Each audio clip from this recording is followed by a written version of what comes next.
就来看台湾山猴，自从为保育类的动物调降为一般类的野生动物了后，都难逃死亡的命运。高雄一个山猴的专家就来发现，有民众故意甲切好的芭乐大量甲隔离的要去寿山动物园的万寿桥顶，结果引来规定的山猴为着要捡芭乐去互车弄死。专家讲，这根本就是引山猴来落死亡的陷阱。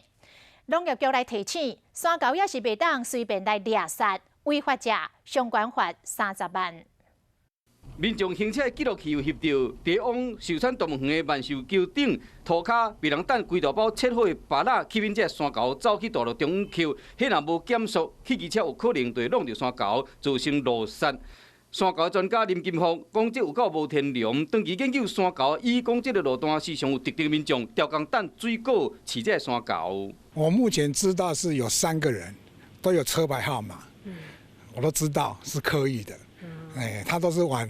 路中间丢，很危险呐，人车安全就很重要啦。为去年查出山猴为保育类降为一般类的野生动物后，专家估计至少7只被弄死。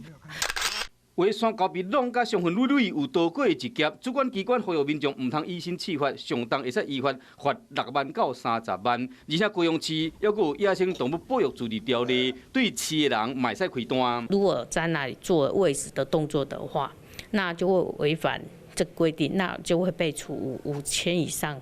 1万元以下的罚款。山猴的专家呼吁讲，查山的山猴族群数量这2年来已经愈来愈少，甚至有民众上山时举假穿蛤猴，毋茫讲民众会使爱惜野生动物。